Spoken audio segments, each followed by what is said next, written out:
नमस्कार।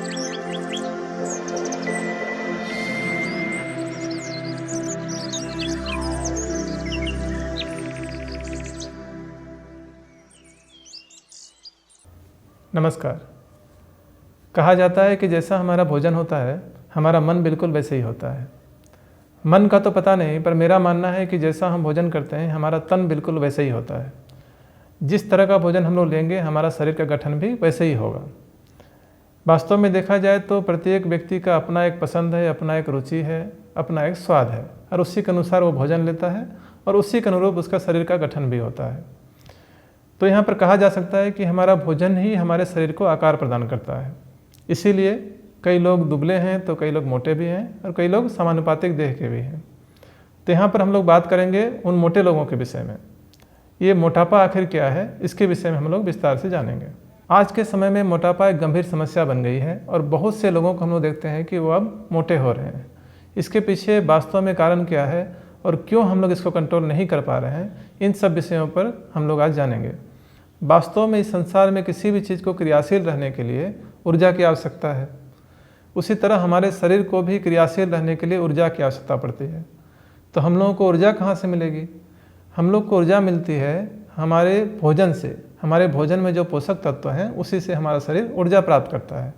तो हमारे भोजन के पोषक तत्वों में सबसे महत्वपूर्ण जो हैं, जिनसे हम लोगों को सबसे अधिक ऊर्जा प्राप्त होती है, उनमें से है कार्बोहाइड्रेट, प्रोटीन और वही जो मोटापा का कारण है वो है फैट। और इन तीनों में से सबसे अधिक एनर्जी जो हम लोग को मिलती है वो फैट से ही है। तो आप समझ सकते हैं कि फैट हमारे लिए कितना महत्वपूर्ण है।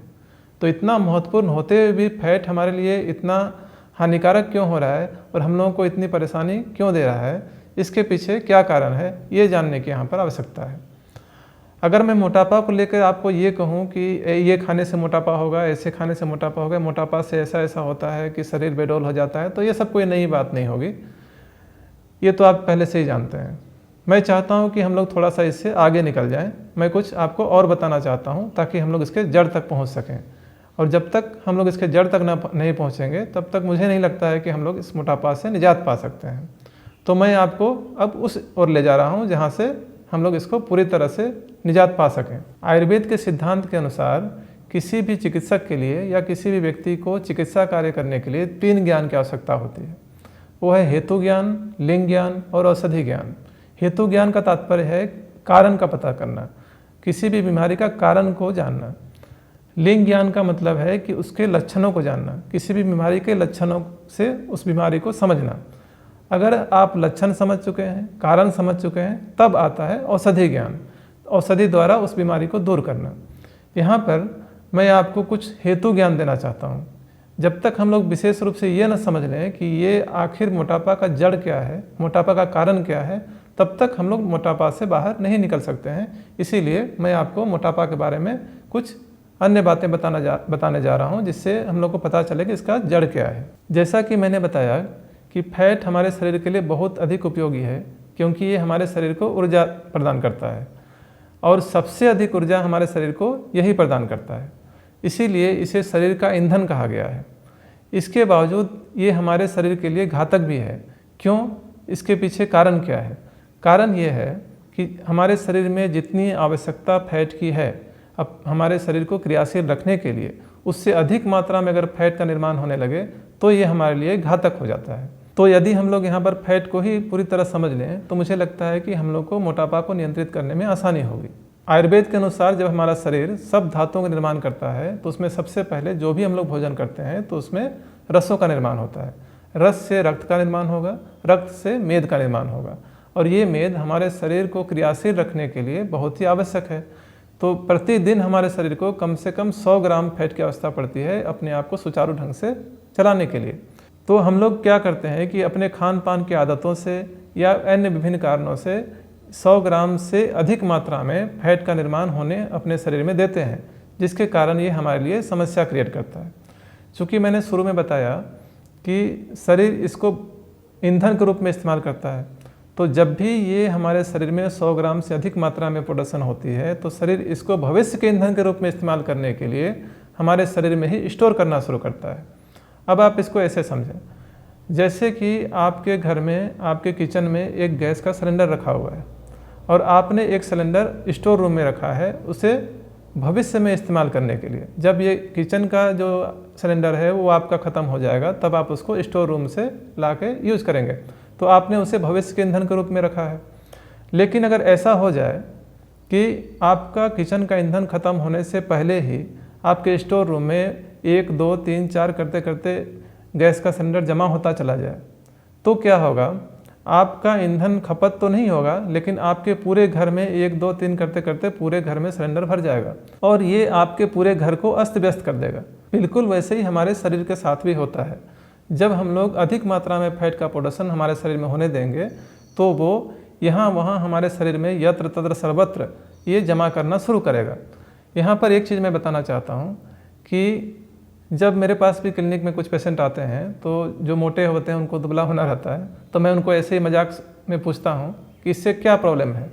तो उनका कहना है कि नहीं, बहुत शरीर बेडोल दिखाई दे रहा है या फिर इधर उधर जमा हो जा रहा है। तो मैं उनसे कहता हूँ कि ये बहुत बड़ी गंभीर समस्या नहीं है। वास्तव में देखा जाए तो फैट जो जमा हुआ है हमारे शरीर में, जो हम लोग को दिख रहा है, वो उतनी बड़ी समस्या नहीं है। गंभीर समस्या कब होगी? यहाँ पर समझिए कि कुछ स्थान ऐसे हैं जैसे कि स्टमक, हिप में, थाइज में, ऐसे जगहों में जो फैट जमा हुआ है वो तो हम लोग प्रत्यक्ष रूप से देख रहे हैं।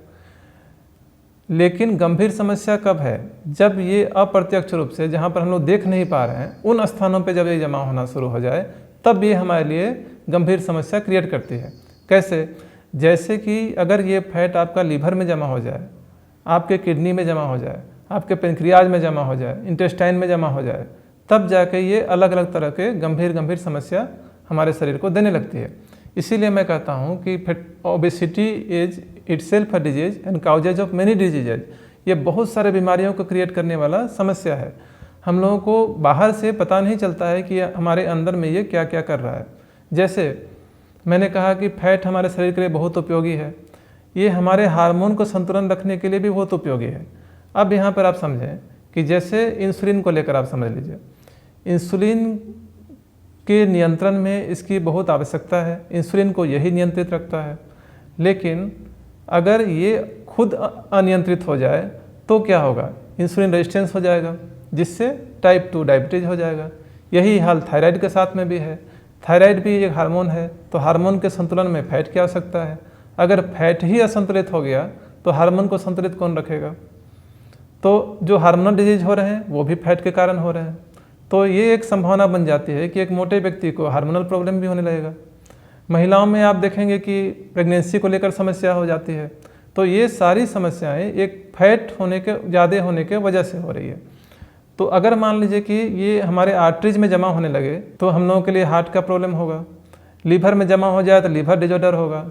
किडनी में जमा हो जाए तो किडनी से रिलेटेड प्रॉब्लम होगा, स्ट्रोक होगा, हार्मोनल प्रॉब्लम होगा, थायराइड संबंधी प्रॉब्लम होगा। तो कई तरह का प्रॉब्लम ये हमारे लिए क्रिएट कर सकता है। मुझे लगता है कि अब इस फैट के बारे में तो थोड़ी बहुत जानकारी अब हम लोगों को हो ही गई है। तो हम लोगों को अब क्या करना है कि इस फैट को तेज़ी से हमारे शरीर से बाहर करना है। जितनी आवश्यकता है उतने फैट को हम लोग शरीर में रहने देना है और जितना आवश्यकता से अधिक है उसको हम लोग को बाहर करना है। तो अगले वीडियो में मैं आपको बताऊंगा कि इसको कैसे शरीर से बहुत तेज़ी से हम लोग बाहर करें और हम लोग ऐसा क्या खान पान में अपना करें जिससे हम लोग का फैट बॉडी में संतुलित रहे।